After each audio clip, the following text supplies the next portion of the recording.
안녕하세요. 오늘의 책 한 권이에요. 오늘은 제시카 바움 저자의 나는 왜 사랑할수록 불안해질까를 가져왔어요. 혹시 사랑할수록 마음이 편안해지기보다는 오히려 불안감에 휩싸여 힘든 시간을 보내고 있지는 않으신가요? 사랑이 주는 기쁨보다 상실과 거절에 대한 두려움이 더 크게 느껴지실 때가 있을 거예요. 왜 나는 사랑 앞에서 작아지고 왜 사랑하면 할수록 더 많은 것을 의심하게 되는 걸까요? 오늘 이 영상에서 불안한 사랑에서 벗어나 건강하고 행복한 관계를 만들 수 있는 근본적인 방법과 실질적인 조언들을 알려드릴게요. 여러분의 사랑이 더 이상 불안의 늪에 빠지지 않고 진정한 안정감을 찾을 수 있도록 함께 탐구해 볼 거예요. 첫 번째, 내 사랑의 그림자를 이해하는 거예요. 우리는 모두 사랑 안에서 행복을 꿈꾸지만 때로는 그 사랑 때문에 더 큰 불안을 느끼기도 하죠. 이 책에서는 이런 불안이 어디에서 오는지 아주 깊이 있게 들여다봐요. 사랑하면 할수록 왜 더 불안해지는 걸까요? 그건 바로 우리가 가진 애착 스타일 때문이라고 해요. 특히 불안정 애착을 가진 사람들은 관계 속에서 혼란을 겪고 정서적으로 큰 어려움을 느낄 수 있다는 거죠. 사랑하는 사람에게 끊임없이 확인받고 싶어하고 작은 변화에도 민감하게 반응하며 버림받을까 봐 두려워하는 모습들.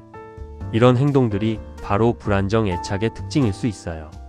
미국에서는 무려 4,700만 명이나 되는 사람들이 불안한 애착 스타일을 가졌다고 추정된대요. 정말 많은 분들이 같은 고민을 하고 있다는 뜻이죠. 이는 단순히 개인의 문제가 아니라 사회 전반에 걸쳐 공통적으로 나타나는 현상이라는 점을 알 수 있어요. 사랑은 정말 아름답고 충만한 감정이지만 동시에 상실이나 거절에 대한 두려움을 동반하기도 해요. 이러한 불안은 우리의 과거 경험, 특히 어린 시절의 부모와의 관계, 그리고 자존감, 그리고 바로 이 애착 유형과 깊은 관련이 있다는 사실 알고 계셨나요? 내 마음속에 어떤 그림자가 드리워져 있는지, 그 그림자가 사랑하는 관계에서 어떻게 나타나고 우리를 힘들게 하는지 이해하는 것이 불안을 극복하기 위한 첫걸음이 될 거예요. 자기 자신을 알아가는 여정 속에서 비로소 변화의 실마리를 찾을 수 있을 거예요. 두 번째, 내 안에 어린 아이를 보듬어 주는 거예요. 우리는 어른이 되어서도 어린 시절의 상처를 그대로 가지고 살아갈 때가 많아요. 이 책에서는 이걸 내면 아이라고 부르는데요. 이 내면 아이가 아물지 않은 상처 때문에 자꾸만 사랑 관계에서 우리의 행동을 조종하고 방해한다는 거죠. 사랑할수록 불안해지는 감정의 밑바닥에는 어쩌면 우리가 어릴 때 충분히 사랑받지 못했거나 버림받았다고 느꼈던 경험들 혹은 충족되지 못한 욕구들이 숨어 있을 수 있어요. 연애를 하면서 나 자신을 잃어버리는 것 같고 상대방에게 모든 것을 맞춰주려다가 결국 나를 잃어버리는 것 같은 순간들이 많으셨을 거예요. 또는 내 감정을 어떻게 표현해야 할지 모르겠고 억지로 참다가 폭발해버리는 경험도 있으실 거고요. 이 책은 우리가 내면 아이를 돌보는 방법을 아주 자세하게 알려줘요. 스스로를 돌보고 아껴주는 것부터 시작해야 한다는 거죠. 예를 들어 내가 힘든 감정을 느낄 때 그 감정을 외면하기보다는 마치 어린아이를 달래듯이 괜찮아, 그럴 수 있어 하고 스스로를 위로하는 연습을 하는 거예요. 성공적인 관계는 갈등이 없는 관계가 아니라 갈등을 어떻게 현명하게 다루고 극복하는지에 달려 있다고 이 책은 강조해요. 갈등을 피하기만 하는 것이 아니라 건강하게 마주하고 해결해 나가는 과정을 통해 우리는 더 깊은 신뢰와 안정감을 얻을 수 있죠. 내면 아이를 치유하고 돌봄으로써 우리는 더 단단하고 성숙한 사랑을 할 수 있는 힘을 기를 수 있어요.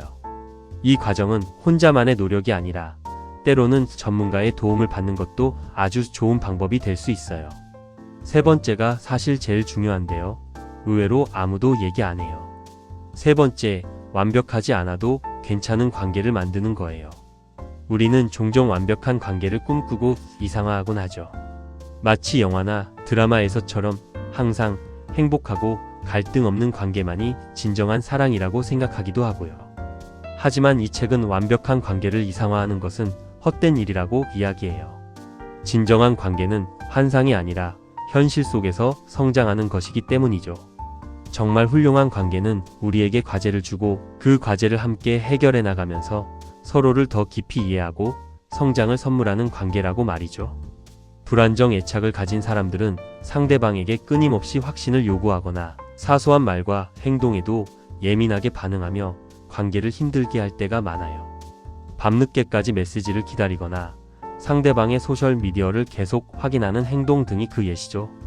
이는 사실 상처받기 쉬운 우리의 내면 아이를 보호하기 위한 일종의 방어 기제라고 할 수 있어요. 어린 시절의 경험들로부터 형성된 핵심 상처와 반복되는 관계 패턴은 우리가 성인이 되어서도 우리의 행동에 영향을 미치고 때로는 우리도 모르게 관계를 어렵게 만드는 요인이 될 수 있다는 것을 이해해야 해요. 아물지 않은 상처는 결국 우리의 성장을 방해하고 건강한 관계를 맺는데 걸림돌이 될 수 있어요. 따라서 과거의 상처를 직면하고 치유하며 우리의 감정과 행동 패턴을 이해하는 것이 중요해요. 자기 이해를 바탕으로 상대방과 소통하는 연습을 해야 하죠. 공감과 이해를 통해 사회적 고정관념에서 벗어나 서로의 불완전함을 있는 그대로 받아들일 때 비로소 우리는 진정으로 안정적인 관계를 만들어갈 수 있을 거예요. 상대방의 완벽함이 아니라 상대방이 나에게 어떤 성장을 가져다 주는지, 그리고 내가 상대방에게 어떤 성장을 선물할 수 있는지 바라보는 시선이 필요하겠죠.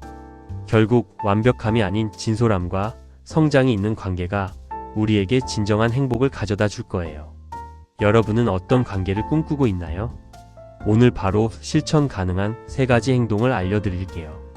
첫째, 오늘 밤 잠들기 전 내가 사랑할 때 가장 불안했던 순간 3가지를 떠올려 보세요. 그리고 그때 어떤 감정을 느꼈는지, 그리고 왜 그런 감정을 느꼈을 것 같은지 솔직하게 노트에 짧게 적어보는 거예요. 단순히 기록하는 것만으로도 내 감정을 객관적으로 바라볼 수 있는 시작점이 될 수 있어요. 둘째, 거울을 보며 내 눈을 5초간 지그시 바라보고 나는 나를 있는 그대로 사랑할 자격이 있어. 내 감정은 소중해라고 소리 내어 말해보세요. 하루에 딱 한 번이라도 스스로에게 이런 긍정적인 메시지를 전하는 습관을 들이는 거예요. 셋째, 사랑하는 사람과의 대화 중 갈등이 생겼을 때 혹은 내가 불안감을 느낄 때 바로 반응하기보다는 잠시 멈추고 내 안에 어떤 감정이 올라오는지 3초만 느껴보고 이야기해보세요. 충동적인 반응 대신 잠시 멈추는 작은 습관이 큰 변화를 가져올 수 있을 거예요. 오늘도 오늘의 책 한 권과 함께 해주셔서 감사해요. 이 영상이 조금이라도 도움이 됐다면 구독이랑 좋아요 눌러주시고요. 새 영상 놓치지 않으시려면 알람 설정도 꼭 해두세요. 오늘 영상에서 가장 와닿은 부분이 있다면 댓글에 딱 한 줄만 남겨주세요. 다음에도 삶에 바로 꺼내 쓸 수 있는 책 한 권 들고 올게요.